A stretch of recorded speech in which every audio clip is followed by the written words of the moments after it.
thyroid and anti-thyroid drugs. In other words, we can say hypothyroidism and hyperthyroidism. Hypothyroidism and hyperthyroidism are two important pathophysiological conditions, और वो हो क्यों रही हैं? Because of thyroid glands की under active है वो, या फिर वो ओवर एक्टिव है। इसी तरह से हम लोग इसमें देख लेंगे, इस जो हम यहाँ पे स्टडी करेंगे कि thyroid and anti thyroid drugs उस केस पे यूज़ की जाएंगी जब patient is hypothyroid, thyroid levels कम है बॉडी के अंदर। और एंटी थायराइड ड्रग्स कब यूज़ की जाएंगी? जब पेशेंट ओवर एक्टिव है, थायराइड लेवल्स बहुत ज़्यादा हैं, और उसको मिनिमाइज़ करने के लिए उसकी एक्टिविटी को और रिलीज को एंटी थायराइड ड्रग्स यूज़ करेंगे। Thyroid gland release two types of hormones. जो इंपॉर्टेंट और बेसिक है वो थायराइड हार्मोन्स हैं, जो हम यहाँ पे स्टडी करेंगे। जो दूसरे हार्मोन्स हैं दैट आर कैल्सिटोनिन। अगर थायराइड हार्मोन्स को हम देखें, they are of two types, T3 and T4। T3 is triiodothyronine and T4 is thyroxine. Thyroid hormones के बॉडी के ऊपर डिफरेंट एक्शंस हैं। Almost every organ is affected by these hormones. और जो हम मेन है उसको मैंने जनरलाइज कर दिया है। ग्रोथ में इनका रोल है इन हार्मोन्स का, डेवलपमेंट में इनका रोल है, बॉडी टेम्परेचर्स को कंट्रोल करते हैं, एनर्जी लेवल्स को मेंटेन करते हैं। अगर तो एडल्ट के अंदर थायराइड लेवल्स कम हैं तो उनको ड्रग से ट्रीट किया जा सकता है। बट अगर इन अर्ली चाइल्डहुड अगर थायराइड लेवल्स कम हैं, दे मे लीड टू ड्वार्फिज्म। ये तो थायराइड हार्मोन से जो सेकंड कैटेगरी है थायराइड ग्लैंड रिलीज जो करता है, डेट इज कैल्सिटोनिन। कैल्सिटोनिन का ये फंक्शन है लो कैल्शियम इन द सीरम।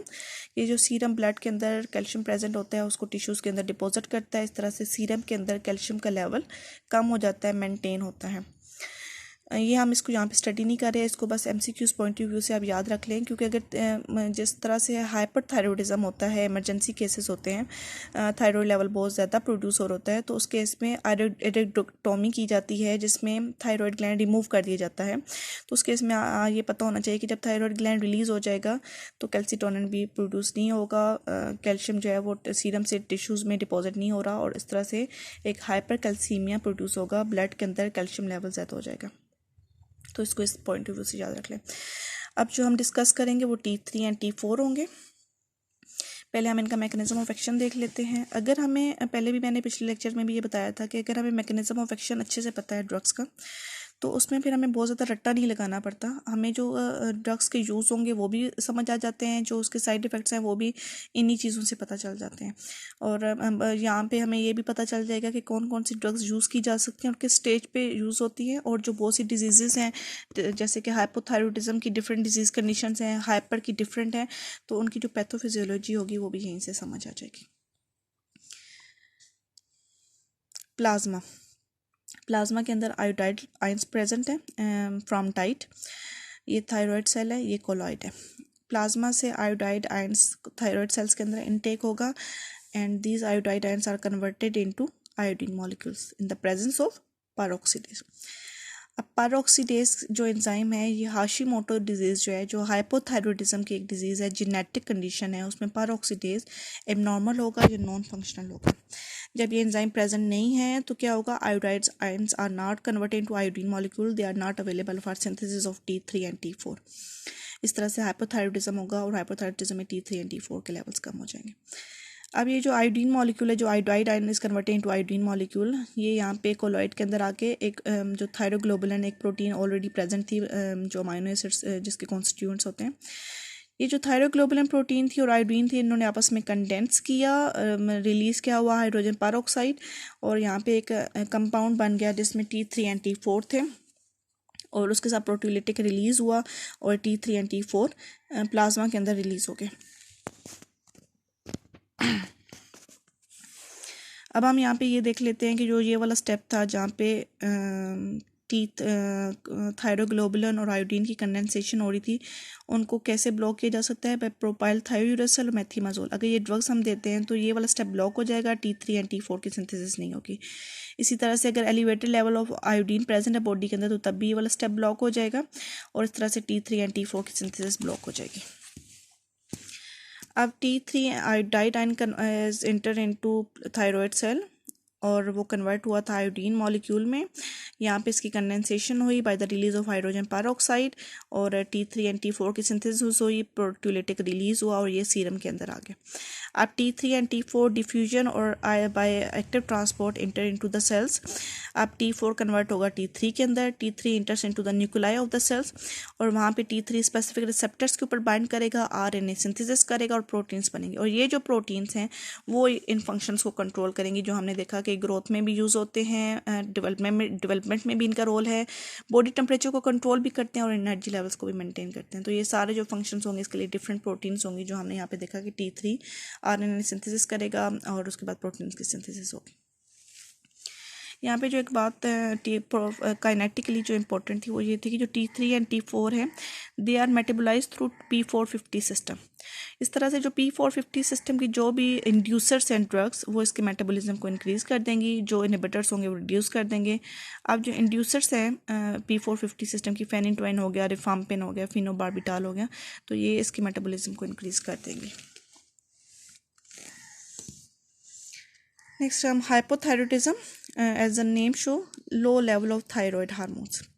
और नेक्स्ट हम आगे पढ़ेंगे hyperthyroidism increase level of thyroid hormones. Hypothyroidism में क्या हो रहा है कि TSH लेवल्स इंक्रीज हो रहे हैं। T4 एंड T3 प्लाज्मा के अंदर अवेलेबल नहीं है, तो नेगेटिव फीडबैक से क्या होगा, TSH इंक्रीज का रिलीज ज़्यादा होगा from pituitary gland, thyroid stimulating hormone. एक मैसेज होता है थायराइड ग्लैंड, पिट्यूटरी ग्लैंड भेजता है जो थायराइड ग्लैंड के पास to release T3 and T4। जब T3 एंड T4 अवेलेबल नहीं है तो TSH का लेवल इंक्रीज हो जाएगा। That is an important parameter in diagnosis of hypothyroidism.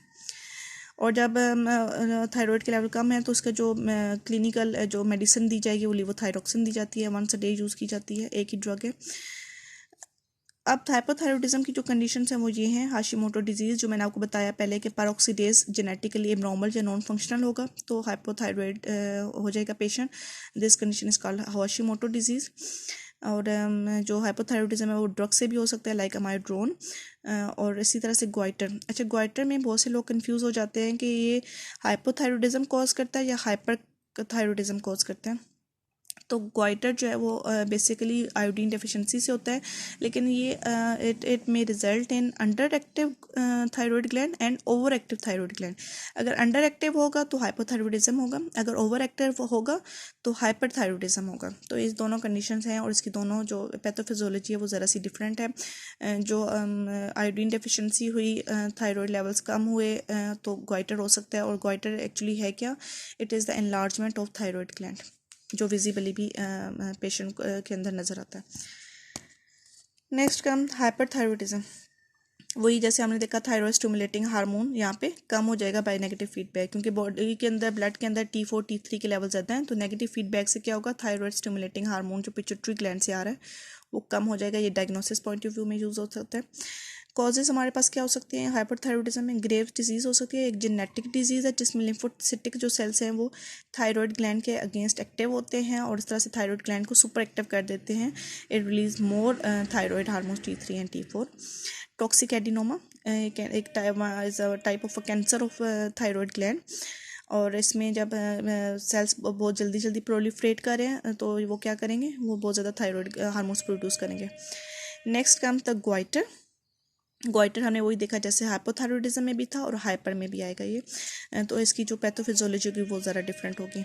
Next comes जो फोर्थ इसकी पैथोफिजियोलॉजी है वो है थायराइड स्ट्रोम। थायराइड स्ट्रोम हमारे पास एक इमरजेंसी कंडीशन है जिसमें जो थायराइड हार्मोन्स के लेवल हैं वो एक सिवियर कंडीशन तक इंक्रीज़ हो जाते हैं। और फिर जो थायराइड लेवल जब इंक्रीज़ हो रहे हैं तो वो पूरी बॉडी को इफेक्ट कर रहे हैं, क्योंकि थायराइड ग्लैंड हमारी पूरी बॉडी को इफेक्ट करता है, हमारे हार्ट को इफेक्ट करेगा, हमारे जो ब्लडर सिस्टम है उसको इफेक्ट करेगा, और इस तरह से फिर हमारे जो मेंटल कंडीशन है उसको इफेक्ट करेगा। तो ये इसको थायराइड स्ट्रोम कहेंगे, एक इमरजेंसी कंडीशन है जिसमें थायराइड लेवल्स बहुत ज़्यादा हो जाते हैं। अच्छा, अब जो ट्रीटमेंट हमारे पास गोल्स हैं वो 3 हैं हमारे पास हाइपरथायरॉयडिज्म में। आइदर तो आप T3 एंड T4 की सिंथेसिस कम कर दो, उसकी सिंथेसिस कम कर दें, आइदर हम उसका रिलीज़ कम कर दें, जो thyroid T3 and T4 present है उनका रिलीज़ कम कर दें बॉडी से, जो सेल थायराइड सेल से। ताकि प्लाज्मा के अंदर वो कम अवेलेबल हो, उसके इफेक्ट्स कम हो। और जो सबसे एंड ऑप्शन होता है वो है removal of thyroid gland by giving eradication with isotope I-131।